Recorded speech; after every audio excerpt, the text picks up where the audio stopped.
Hello friends, and welcome to another episode of Headlines, Xbox Series twice weekly show that covers all of the latest and greatest from across the video game industry. Today's date is January 15th, 2026. I'm your host, Jon, and joining me as always is reviews editor and lead producer and general man of video game knowledge, Jesse Norris. Some people call that like a know-it-all. A Wikipedia. I try not to be. Trying to be annoying real about it. One. You do have an unusual repository. There you go. Not a suppository.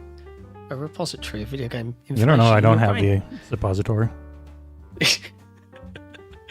We're back, and as a bonus for our wonderful Patreon members, we do make audio versions of these episodes available for them to listen to in Patreon in their preferred podcast app. But if you're on Spotify, you can link your account and listen to it there instead. Yay! If you want to become a supporter of Xbox Era directly, you can head to patreon.com/Xbox Era. It's been a week. There's been more things happening. We're off to the races. There's lots to talk about. There's lots to talk about. But I want to talk about something that's making me sad. I'm sad right now. And I'm sad because I'm doing my best to avoid Fallout Season 2 spoilers. And I got one today. Because the nature of the job, isn't it? I can't care too much. I'm really trying. But I still saw one of a thing in the latest episode. Just watch it, and then every Wednesday watch the next one. There's no benefit to waiting. The weekend.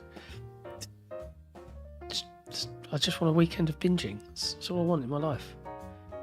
Why can't I have nice things? Because last year they let you, and this year they don't. Well, I'm not happy about it. But hey, you just reviewed episode 5, and you know. I don't know what you thought, because it's good. Yeah, the reviews I write on there are it's just the episode, like a recap review, because it's literally the only time I get to do that. Every video game review is generally before the game is out, and you don't want to spoil everything because no one's played it, and that's kind of part of the embargo is just don't spoil everything, please, especially if it's a story-heavy game. But yeah, no, this last episode was great, especially if you are a New Vegas fanatic outside of some. They made essentially canon choices that I don't like, which is why they generally don't make canon choices around new Fallout games in the show. They try and leave it this vague mishmash of, well, maybe this happened, maybe this happened, maybe this happened, but we're not going to go back to your protagonist, and we're not going to cover exactly what might have gone on outside of there are a few name drops of Fallout 4 and New Vegas things that would indicate they have not died or been blown up. And that makes people mad. But the actual show itself is fantastic. Is really, really goddamn good. Gentlestone, no date spoilers for Forza. Can't help. I'm sorry. That literally it's our lead topic. I'm sorry, but yeah. You can mute it while it says Forza lead date down there. And then unmute it once it stops saying that in a little bit. But the Fallout Season 2 has been great. Yeah. I'm looking forward to watching it. I really am. There's so much great TV coming in the first sort of quarter of this year. I'm also not watching The Pit Season 2 because I want to binge watch it in just like one weekend. I want to turn everything off and just be in that emergency room for 15 hours or whatever. And then a bunch of news hits and you have to go back and work. Yeah, it happens. That is the job. I'll tell you what else I'll briefly mention, seeing as, this is our corner of the internet and we're controlling the airwaves for the next hour or so. I'm excited because I got my registration through for DICE 2026. So I am heading to Las Vegas next month to go check out the DICE Awards, hopefully catch some cool interviews, have some cool conversations with some cool people, and just generally immerse myself in the video game industry and stuff. It's a wonderful time to travel to America. I'm white-ish, so I'll probably be okay. The moment they hear the accent. Yeah. Yes, officer, how can I help? Why, hello, officer, it is me. I am from Wisconsin, eh? Yeah. So you're doing I will this let year. folks know if they end up asking for my social media before You will be going through all that 3 times if everything works out. Yeah. Yep. I've got my Esther is still valid until May, so I don't have to get a new Esther until June. I looked into it. I don't have to do anything because for Gamescom to come to Germany, as far as I know, and I'm still shocked that there is a Tampa to Frankfurt flight. I had no idea. That would have made last year a lot easier. They probably added it, right? It's a demand thing. Like I'm waiting for the moment because, and this is a little bit of like weird English law here. I live in a small suburb in Essex near Southend, which is one of the cities here, and it's only a city. Again, side tangent. It's only a city because the local MP that was campaigning it for be a city was brutally stabbed whilst holding a constituents meeting at a doctor's surgery. So, like, in order to honour him, they were like, "Yeah, go on, we'll make Southend a city. Sorry, you got stabbed by one of your constituents." Anyway, bless him, poor bloke. It's a city, and they have an airport. Right, Southend Airport, lovely. Now, Southend Airport does do some minor flights to places like Amsterdam and some other places in Europe. It does not yet fly to Cologne, which would be really handy because it's like a half-hour drive, and like there's no parking required. We don't have to do anything. We can get the train there, like it's 10 minutes kind of thing. But I'm hoping that at some point they'll suddenly be like, we do flights to Cologne now because they'll be cheap as chips. Ryanair, lovely. Having said that, nothing lovely about Ryanair. It's just like getting on a bus that happens to fly. And shakes. That's terrifying. It's all good fun.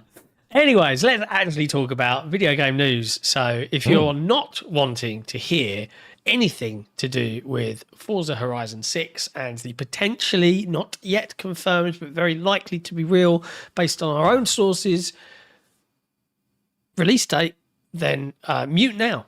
But yes, following a bizarre occurrence where one person, this comes from one source on the internet, on Twitter, shared an image that they claim was captured within Forza Horizon 5 as a kind of splash screen advertising Forza Horizon 6. Now, as soon as this image appeared, everybody jumped on Forza Horizon 5 to try and get a copy for themselves because Xbox F10 on Twitter is his username or their username. Yeah, they go like Xbox Infinite and then the handle is Xbox at F10 or at Xbox F10. They shared this. It certainly looks legit. I won't show it for people that are muted. Yeah, the timing certainly aligns with everything we had heard previously. Yeah, we had heard a couple of different folks. 2025 as early as last SGF. Yeah, we'd heard specifically in May. Yeah. So yeah, there is that. What does it include? Well, it advertises the same thing that we would have expected. The same thing they did with Forza Horizon 5. So premium edition with 4 days early access. So the standard copy is purportedly coming out on May the 19th, which is my birthday. Lovely. Thank you, Microsoft. But you can get 4 days early access with the fancier premium edition. It includes VIP membership, which means more wheel spins and all of that stuff. Car Pass, Time Attack Car Pack, an Italian Passion Car Pack, which is coming post-launch, and 2 premium expansions, which is coming post-launch. It's a great... unusually for a lot of games, I wouldn't hesitate in buying the premium one for Forza because they always do really great DLC expansions. Like, it's a go-to. Like, they've always been. I'm gonna guess that the 14th is when we start doing reviews because with Forza Horizon 5, you have to wait for the servers to go live anyways. There was no early access. They just gave us the gold edition upgrade, not even the game, just the upgrade. And then I started working on it right when it came out. So. The release date, the Black John of May 14th for early or May 15th for early access and May 19th for the actual full release date. So the $100 or $90 Forza Horizon 5 comes out on the 15th, and then it lowers in price to $70 or whatever. So 100 to 70, a permanent price cut, and you can play it on the 19th. Is essentially because I hate that. Early access. It's when you can play it, versus when we artificially limit the rest of the people to play it. Like, it releases on the 15th. It's another fairly savvy marketing tactic, but the fact that they include all the DLC, it's better than Avowed's. Avowed's was Avowed's was the worst one they've had because there was no planned content. Like, Avowed was just a look and some looks and some soundtrack and early access. It was just it was like the Lies of P early access. Not my favorite. Most of the other ones are pretty good from them. They generally have things that would make it worth it, content-wise. Yeah. Now, additionally, in this little screenshot, there was a note that pre-orders for Forza Horizon 6 would reportedly include an exclusive tuned Ferrari J50, which we grabbed a picture of and put in our article. Is this the cover car for Forza Horizon 6? We don't know. We're going to have to wait and see. It won't be long, a week today, and we will see. So, you know. But yeah, I mean, it all sounds legitimate to me. Microsoft certainly haven't come out and been like, that's not correct. And it was a very accurate looking screenshot of so from the key art we got, it was vastly expanded in a way that didn't flag any AI things that I checked. So that would have been, to make something, all that stuff that specific and to look that good, I think would be beyond most people. Like, that would be so many hours of graphic design to have it perfectly match into everything you did without using, like, Photoshop's fill tool with AI. So it looked good. Yeah, I'm like, look, it's a known quantity at this point. I'm not expecting to be disappointed. I'm just curious, you know, we've had seasons, we've had all of these evolutions through the franchise. What's next? And how good is this going to look? Probably insane. Is it going to be one of the prettiest games of the year? Are they going to pull off a simultaneous sim ship across PlayStation and Xbox and PC and Switch? I guess we'll find out. It's all very exciting. For Forza? Yeah. No, maybe they not said no. I know they said no, but they're going to try. No. Otherwise, I wouldn't have said no. There's no point in saying no if it was an option. It's just not ready. And it's also, it's 2 launches. Like, it really helped Baldur's Gate being so spread out amongst, it had 3 launches essentially. So it's not a bad thing if it's not too far away. Anyway, there you go. That's it. There. Cool. It's Gone not that from the big bottom of a of the screen. surprise. Like, game that is announced to be coming this year is coming this year. It's not a big spoiler. Yeah, whatever. but also it's because we've known for so long, or at least that's been the scuttlebutt for so long. It's a good word, scuttlebutt. But you won't have long to wait, because a week from today is the Xbox Developer Direct 2026. Microsoft have just posted less than an hour ago, I think, their where to watch guide and how many languages it will all be in. It is streaming at 4K 60 across multiple channels. I'm sure it will be very pretty and performant. Of course, you can watch it just on your own, you know, sitting in your pants, eating popcorn, or you can watch it with us while you're sitting in your pants, eating popcorn, because, of course, we will be doing a co-stream followed by a kind of deep dive, chit-chat, headlines episode all about the Developer Direct straight after the show. So be sure to tune in and come hang out with us. If not for the full show, certainly for the breakdown. Yeah, it will be a headlines after. I just didn't want to, every time I've written it up and put it as a headlines, it doesn't get nearly as much attention as if you just put react, because that's the YouTube language. Yeah. So fun times. Look forward to it. Yeah. Excited. Anyway, I'm fine. I need to see Fable. I need to understand how it works. I saw a really cool fan theory on Reddit earlier today, which made me go, ooh, that's really smart. That's cool. Do you want to hear this fan theory? Chat, do you want to hear this? Probably not, because they probably think it would be a spoiler if it ends up being right. They're very anti-spoiler. It can't be a spoiler because it's a theory. You tell that people. It's an idea. I'm just gonna talk about it. So, if you're a Fable fan, you'll know of Jack of Blades, which is like one of the characters that in the lore set up the Heroes Guild or whatever it was called back in the day, right? Before Fable 1 started in the big past. And then you've got the trailers and the footage we've seen of Fable thus far, which predominantly featured a giant and the beanstalk, all of that jazz. And then it's like, well, what if you're playing a character called Jack, right? And this is the character that goes through lots of different classic Fable scenarios, like the beanstalk, like loads of different like fairy tale type things, to eventually become Jack of Blades and start off and found the Heroes Guild for future releases. And I was like, that's a really cool idea.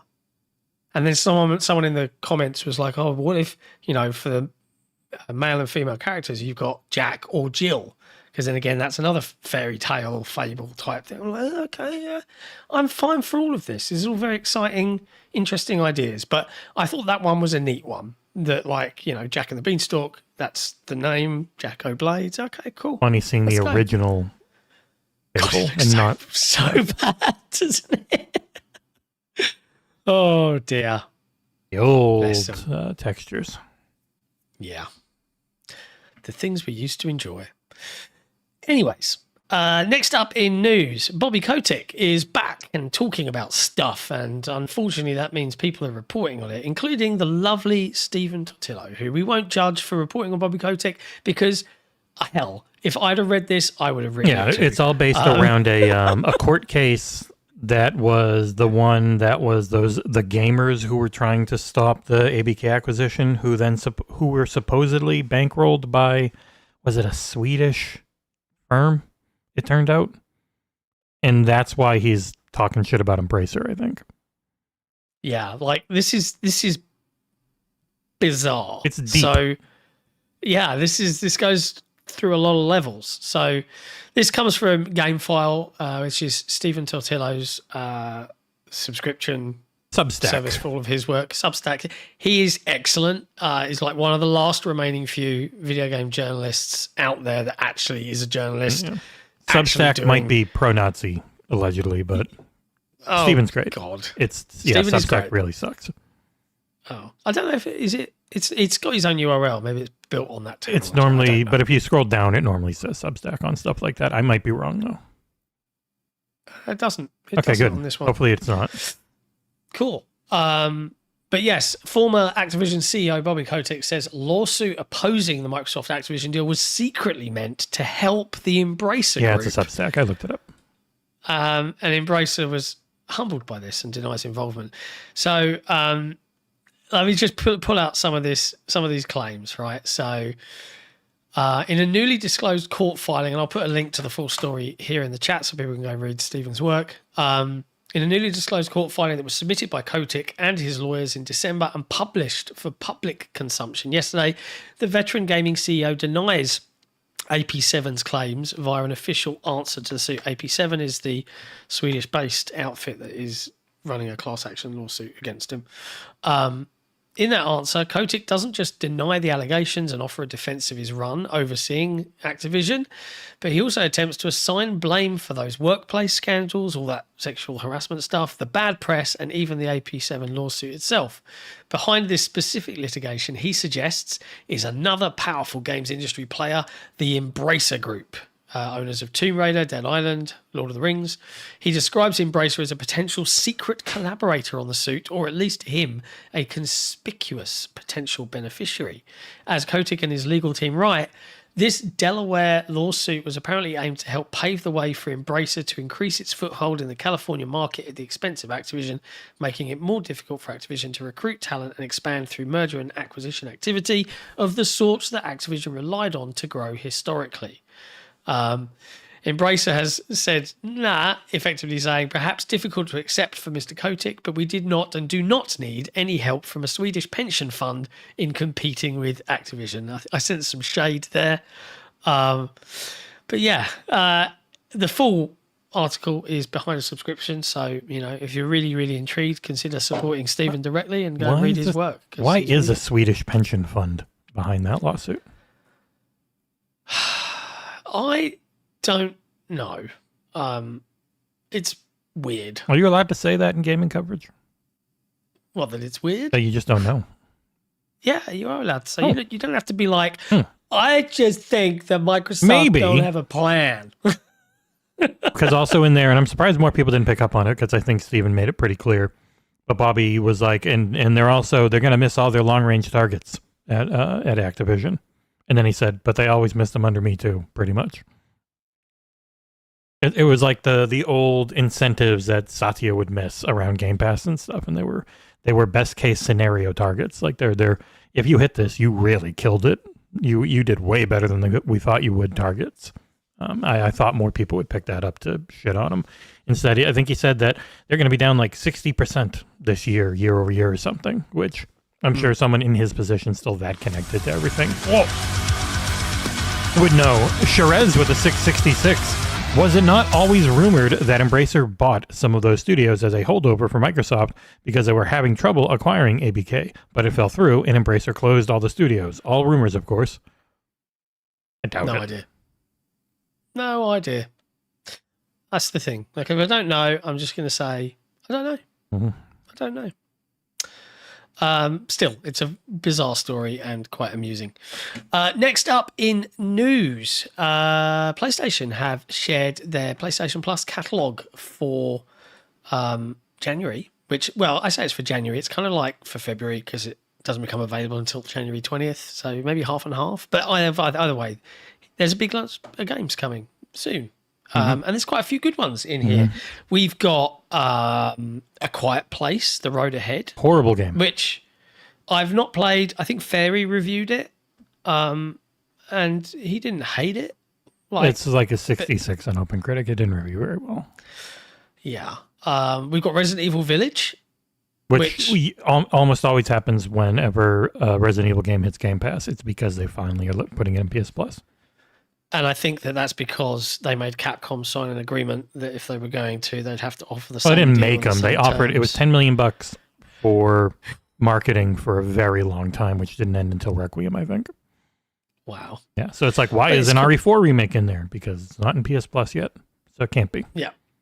So when it will be, then it might be. Mm-hmm. But yeah, Resident Evil Village is coming. The Quiet Place, The Road Ahead. We've got Like a Dragon, Infinite Wealth. We've got Expeditions, a Mud Runner game, which you reviewed and thoroughly enjoyed. We've got Darkest Dungeon 2, which I think you reviewed and also enjoyed. The Exit 8, which we haven't reviewed, but I played the full thing on a stream, which was good fun. It's kind of like an anomaly detection game, and it's got a movie. Art of Rally, which I would have thought that Fairy would have reviewed, but he hasn't. No, I don't think we ever got a code. And Cozy put things away in a nice place and arranged things accordingly. Game A Little to the Left, which I reviewed and also quite enjoyed most of the time. It's okay. It's fun. Yeah, a lot of old or current Game Pass stuff, like normal, because if you're willing to put in one service, you're only willing to put in most. And then premium, get Ridge Racer. The old PlayStation game.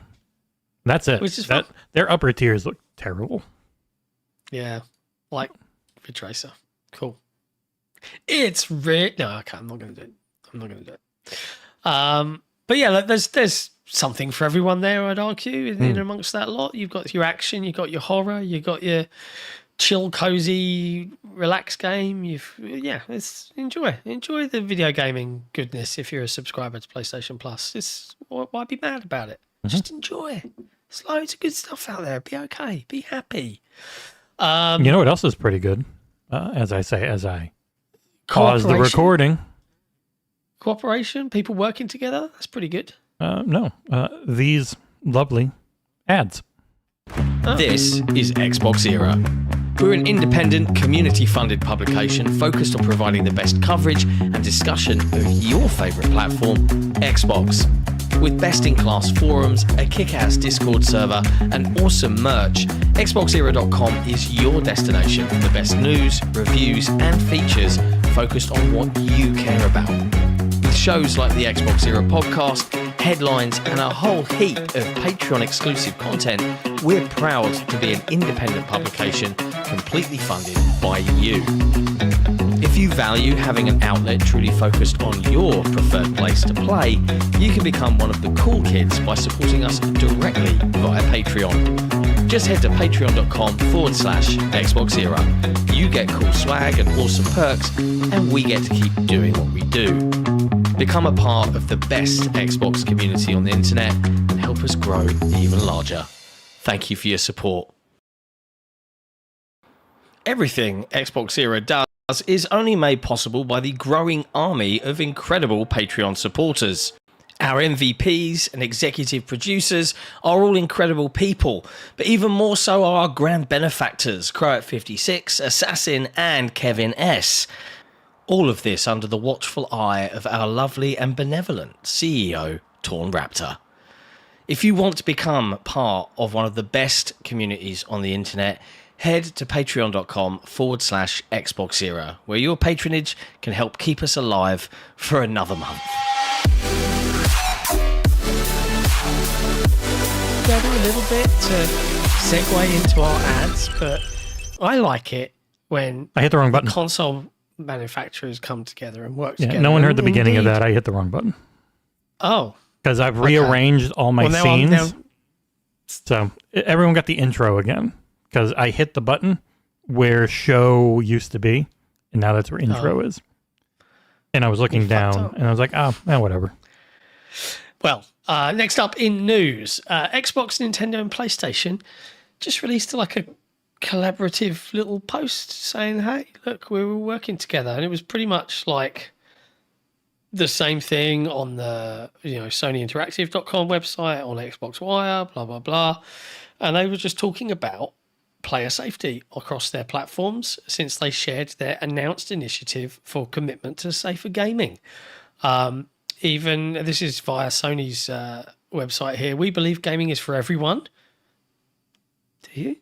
And strive to provide experiences that are positive and enjoyable for all, especially for our youngest players.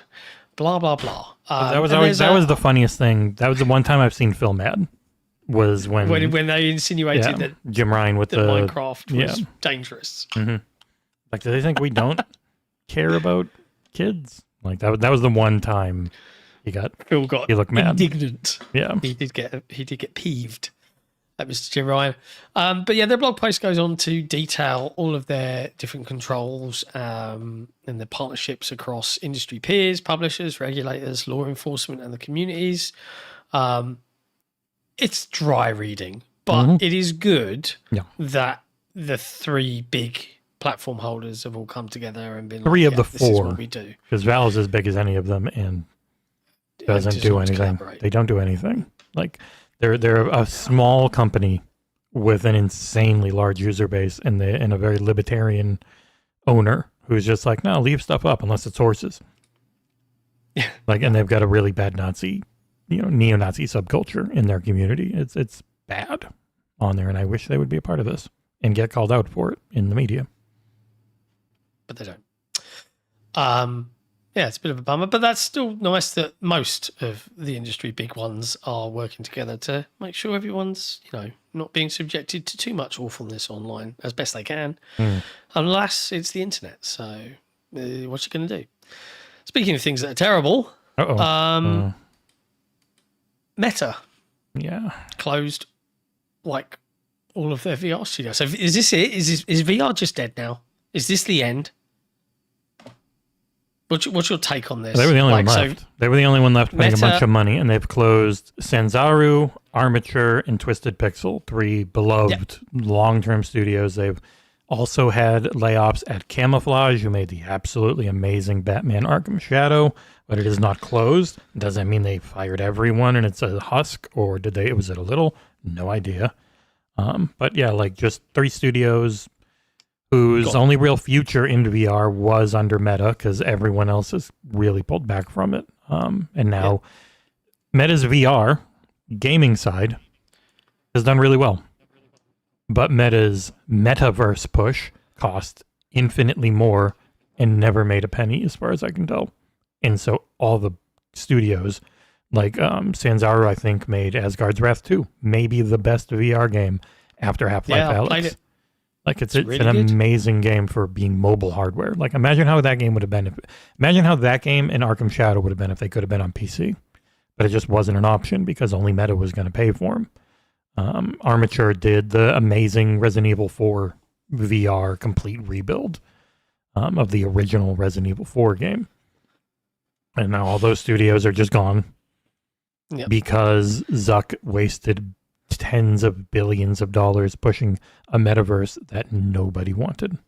Nobody was going to sit in a meeting where everyone's wearing a headset. It's bizarre. But like more to the point, broadly speaking, we've got Valve announcing the Steam Frame, though they've announced it, and that's still to come. That's a VR headset.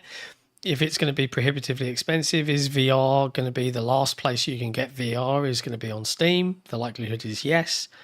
But even Valve said they're not working on any VR games. It's just it's got to be over at this point. It's for this. If the biggest VR manufacturer, Meta, has just basically said, "Yeah, we're not going to worry about releasing any first party games anymore," then well, that's over then, isn't it? Yep. Like PSVR 2 felt like we got a corporate mandate. The Steam Frame is mainly there because there's just a bunch of games already on Steam VR, and Oculus has been eating their lunch because like the Index is $500, but to use the Index is another $500 because you need the base station and you need the towers. Then the Steam Frame the comes. new one's got it all built in. Yeah, but the new one's also probably going to be like $800 or something. I doubt it's cheap, and that was the main thing with the Quest. It hasn't got to process anything though. It hasn't got to. It does. No, but it hasn't got the power. It runs off a PC. It's not a standalone, right? It is. It's both. Really? Yep. It has a standalone chip to run standalone games, including Android VR stuff. It is standalone or the dongle to run directly to your PC or directly to a Steam machine, probably without a dongle. It is a standalone device as well. Like the Index was $500 as a standalone device without any local processing, but then you needed to buy the base station and the towers to read your movements.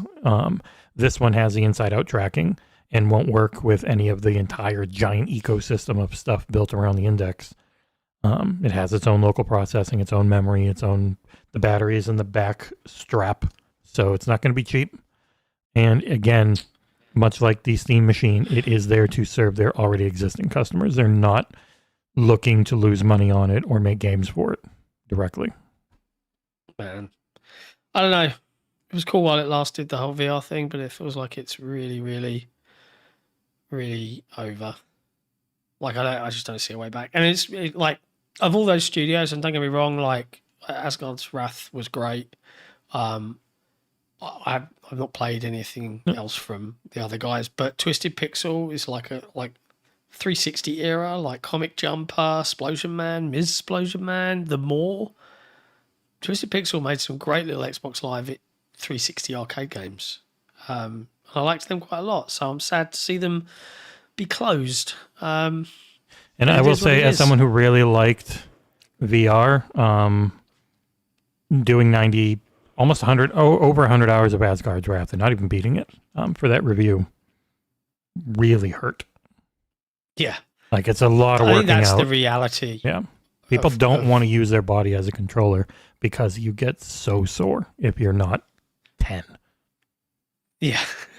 Or in peak physical condition. In peak physical condition, people are still going to get sore if you're constantly moving without actually having anything to go against you, because you have to stop yourself every time. Like I'm punching, but I'm not hitting anything. So even though my hand doesn't get hurt, my elbows and my shoulder hurt because I have to stop myself every time. It wears you down pretty quick. Fair. Anyway, sad news to everybody sucks. affected at all those studios. Fingers crossed they find a path forward in this crazy, crazy industry. Perhaps not in VR, though, this time, which is a shame. In other news, Grounded 2's new update shares a whole heap of content, including a freight train in the garden, in the park here, in the form of a giant grass snake. One of the cooler features I think I've ever seen, and really leaning into their open world in a kind of wildlife patch. This snake is like a train, so it has a set path. It can occasionally dip into the ground, but you can mount it and fast travel around. Like, it's so clever. What a wonderful idea. And it looks freaking awesome and terrifying. You can also ride ladybugs, which looks cool. There's a lot in their patch notes. It's very, very heavy. Yeah. They're just such a cool concept for a game. Like, it is awesome. I wonder who leads on the ideation on a lot of this stuff, because we know it's a small part of Obsidian and then a lot, like a big part of, or a bigger team from Eidos, which is always cool, which Microsoft helping. They also had a leak, which, again, it's annoying that Nick was right, but a couple of years ago, Nick literally told me about this thing that leaked from them. What's that? The Eidos game that is like, it kind of looks like that Ubisoft Wild game that never came out, but also kind of mixed with Monster Hunter, but you're riding a giant elk thing. I forget. Oh. Yeah, people just talking about it. Okay. Yeah, he probably talked to both of us about it, and he was never able to talk about it, and then there it is, someone else talking about it, but this looks cool. I'm still of the mindset of I could not care less about early access games. I've burnt out on them very hard, even though this is one of the better ones. Yeah, like this will be a fantastic game to play through when it's all done, but it's still entertaining a lot of people right now. And this is a good way to make it, because they're getting such good feedback. Yeah. Overall, this new update introduces another new area in the park called the Garden, new buggy, the ladybug, the snake, a new Tang status effect, new passive and active mutations, new crafting materials, new creatures, armors and weapons, and more. Looks pretty cool. You can go read the full patch notes here. I'll put a link in the chat if you are seeking to dive back in. I think I put everything except for the 150 bug fixes. They are there. You can click the link to the forum and see all the bug fixes as well. But I didn't put those in because there were so many. It's a lot. Next up, Kratos has been cast in the new God of War TV show with Amazon. And correct me if I'm wrong here, but the guy that's been cast to play Kratos was the guy that played Thor in Ragnarok, the game. I'm pretty sure the TV show is jumping right to Norse era Kratos. So I get why they have a more Viking-looking guy. Well, also, no, I actually think God of War 2018 did better than Ragnarok. But Ragnarok did great. But well, it's funny. I spent 6 or 7 hours last night playing God of War 2018 on my Xbox Ally. Solid game. It's not... It's a little overrated, but I mean, like, it's from 2018, right? Like, I have to put that in my set. It's still exceedingly pretty and runs fantastically on the Ally. Like, lock 60, pretty good settings. I actually think it looks nicer on my Ally screen than me playing here with everything set to ultra. Weirdly, but because everything's so condensed, it just looks good. So I've been playing through it. And it's funny, I tried playing it a long, long time ago and bounced off. I was just like, But I'm a little bit further in now. So, yeah. It gets a little repetitive. So 2018 was a really good game. That was a little repetitive and didn't have enough enemy variety, whereas Ragnarok crammed too much into it. Like, it really felt like it should have been 3 games, the amount of story they had. But they're all good. I can see why Christopher Judge's performance was so loved. I do not know. Boy. Yes. Okay, I would just say Boy is incredibly annoying in Ragnarok. Okay. Well, bad. I'm having fun. And then, it's good to have fun because video games are great. And Nick is not happy with the casting. Well, do you know what I did keep thinking as I was looking at my Kratos wandering around on my screen? I was like, he's really just got Nick's nose. I mean, the Greek nose is a thing. Yeah. Yeah. I was just like, it's just Nick's face. Oh, yeah, I should put the picture up. I completely forgot to let people know what he looks like. He was in Sons of Anarchy, I believe. A good actor. Like, Thor was really well done in Ragnarok. But I would say a little bit of whitewashing. Like, just a very Northern European looking guy playing a Greek god. And the Greeks really varied. Like the Greeks could go everywhere from Alexander the Great, who was blonde-haired, blue-eyed, and more fair-skinned. But I think, based on how Kratos in general has looked in the games, it doesn't really look like him. And he is going to have to bulk up pretty big.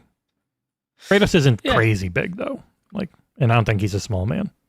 So he's got the beard for it, at least. So it's cool. It's cool. I'm curious to see how it all shakes out, but I imagine it'll be a fun TV show, so why not? Congrats to the actor. That's a good gig to grab. Last few news stories now. IO Interactive have updated everybody after they released their PC specs at the beginning of the month by going, oops, these were a bit incorrect. Thanks for pointing out all these crazy 32 gigs of system RAM was like, what are you talking about? We literally covered that on headlines a few weeks back, and we were like, 32 gig? That's overkill. Indeed. That's $3,000 in today pricing. Exactly. You'd have to be a millionaire to play 007 First Light. The team posted on social media saying, we're providing today an update to the PC system requirements for 007 First Light after the community flagged some inconsistencies in an earlier version of the list. The earlier mistake was due to an internal miscommunication, leading to an older version of the specs to be shared. After a thorough re-examination and additional testing, the recommended RAM has been corrected from 32 gig to 16, VRAM values have been updated, and the minimum CPU line has been corrected. Additional performance targets, i.e. everyone saying hey, what do we need to run this on Ultra, will be shared closer to launch. We're sorry for the confusion this has caused and appreciate everyone who brought it to our attention. There you go. You can read the new specs over on XboxZero.com. Because Hitman ran on almost anything, and it's a generational uplift, but that was 5 generational uplifts versus what Hitman could run on. Yeah, so I'm sure it'll be fine. I imagine it will play very nicely on wherever I play it. Buzzed Swan, no thanks. Don't need your game. Really? You don't like IO? Don't like it. They made one of my favorite games ever with Hitman World of Assassination. I'm really looking forward to 007. I'm hoping they smash it out of the park. But we'll see. You never know, right? They might screw it all up. Either way, 007 First Light is releasing May 27th, 2026 on Xbox Series X and S, PS5, Nintendo Switch 2, and PC. So keep an eye out. Next up in news, Battlefield have extended Season 1 for Battlefield 6 so that they can further develop and refine Season 2, which is now not launching until February 17th, I believe. But on January 27th, they are launching a Frostfire bonus path into the Season 1 Battle Passy thing. You'll have to have already bought the Battle Pass to be able to get it. But there'll be a bunch of free rewards and other bits and pieces in there to keep you satiated until Season 2, which arrives on February 17th. This is every Battlefield. But this is the thing. I know that it's all in the news at the moment because it's lost its 90% of its player base. It's lost 11 million players. Yada yada yada. But isn't this always what happens? This is every Battlefield. It launches super hot, and then immediately falls. The only one that didn't was Battlefield 1. Battlefield 1 is the time they hit it, and it stayed pretty hit.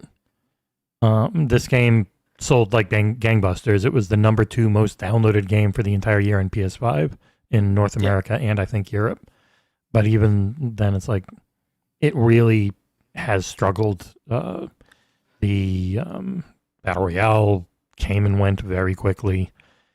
Its updates have been very buggy. And I think a big problem is its maps are too Call of Duty-like. It's not a Call of Duty game. It's a Battlefield game. And I found myself instantly less interested in playing more of it because the maps are just not set up for the vehicle stuff I like. I like the mix of really powerful vehicles, lots of planes, lots of helicopters, and good ground combat. Not good ground combat, some tanks, and then 2 maps that can do anything with flying, really. It just has not had the legs for me because of the shift in focus to soldier combat above all. Quarters. Yeah. Yeah, I mean, it runs great. I mean, It sounds great. It plays great. But I'm like this with all Battlefield stuff. I don't give two shits about the vehicle stuff versus the not vehicle stuff, whatever. But all of my compadres, for the most part, are all playing Arc Raiders. And you know why so many left is because the progression's bad. Like people can go after glacial. people can go after Call of Duty all they want. Call of Duty has non-stop carrots on sticks, and they have the cosmetics everybody actually does want. The ones that they pushed too hard on were the Toon stuff, which actually sold really well, but look stupid. They look too different. And Battlefield's cosmetics are really boring.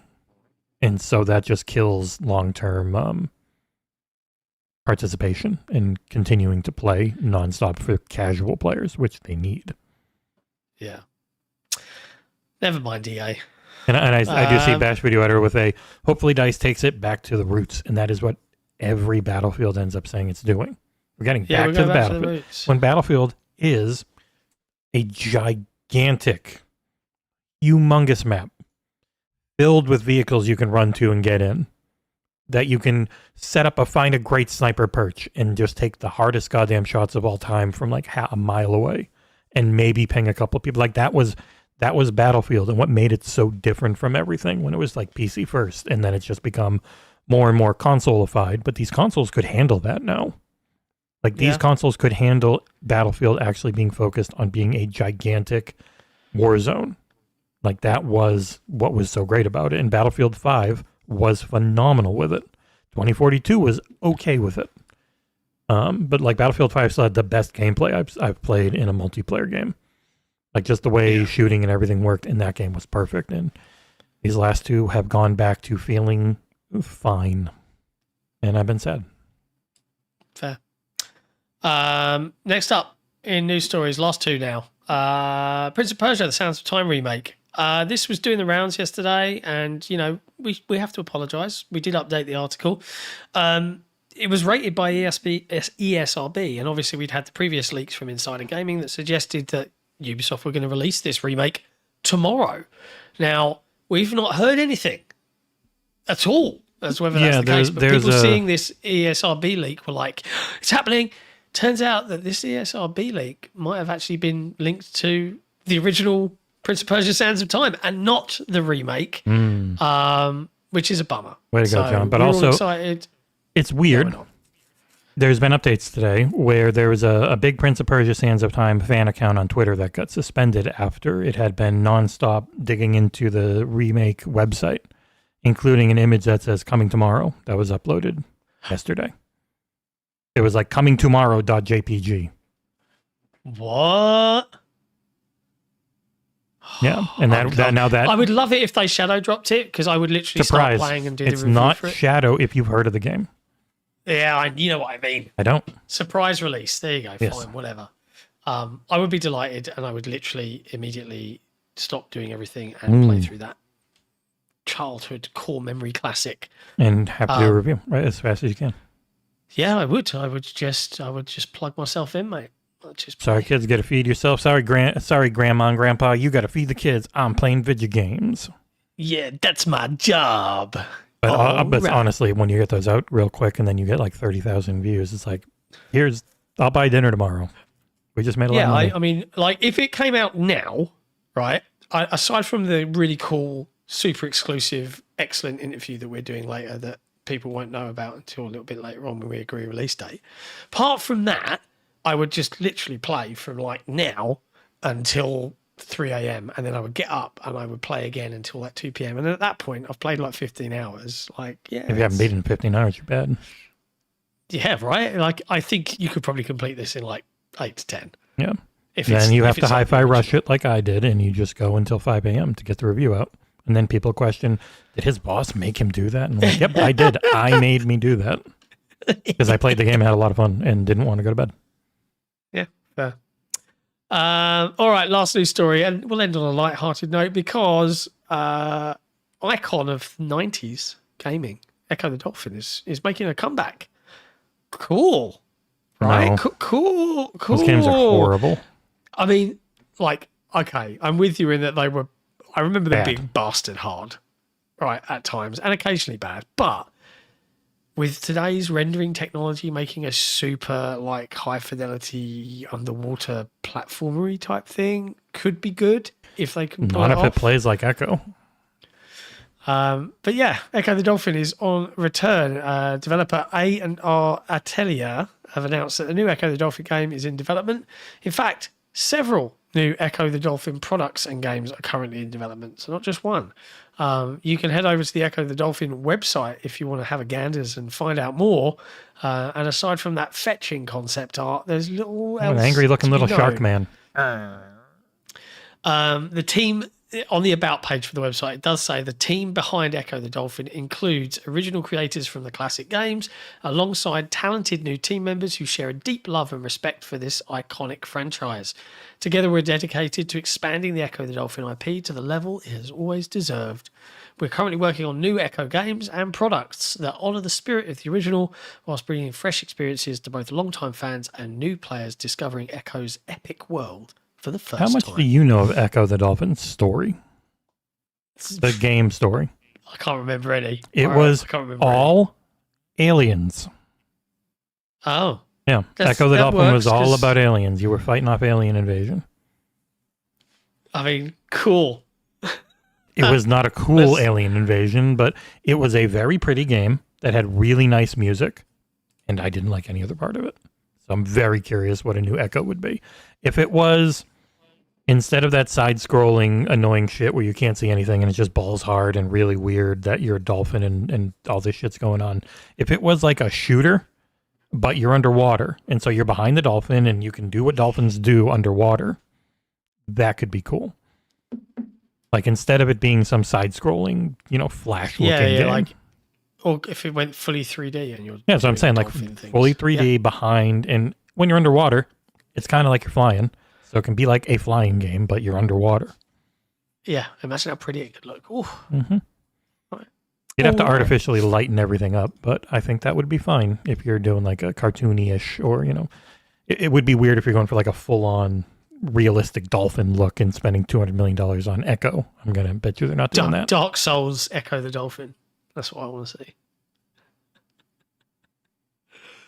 Anyway, that's pretty much it for video game news, really. There's some other little bits. Animal Crossing New Horizons version 3.00 update is out if you're a big fan of that. GOG said Windows sucks and we're looking to support Linux better in the future. And there was a news story about Monster Hunter Wilds reportedly running better on PC when all of the DLC is installed, or rather if you tell the game to not constantly check to see if all the DLC is installed. Yep. It's been forwarded to Capcom. Let's see what they find out about it. Yeah. Outside of that, folks, it's Thursday. There'll be more news that's bound to hit in the next couple of hours that isn't in this show. Thursday's We'll normally talk the about big it on day Tuesday. for news. So we'll see if anything's actually coming or not. Yeah. And But normal show Tuesday, and then no normal show Thursday. Oh yeah, you're a maybe Tuesday. Maybe on Tuesday.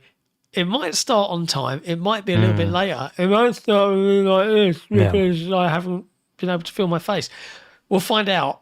There should be a show on Tuesday. It might be a little late, and then Thursdays will definitely be late because it'll be the Developer Direct Day. It'll probably be me and John. Nick's both, I think, about to travel, and it's like friggin' 3 a.m. for him or something, and Ursula is traveling, so. Yep. Just be 1 week till Fable. That's right, Bash. 1 week till Fable, baby. Come on, Playground. You can do this. You can do this. We'll see. We'll be back on Saturday for the Xbox Era podcast, episode 298? 298? I thought it was 6. 7? No, we've done 6. Oh, Might no, be it'll be 7. Oh, yeah, it's 7 because I haven't. It's 6-7. I haven't scheduled it yet because we don't really have an idea of what to theme it after. Yeah. There's been a lot of news, but not like a bam, this will pull people in news. That is the way of things. We'll see. But yeah, until then, be good. Have fun. Play video games. We'll see you next time. Ciao for now.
Bye.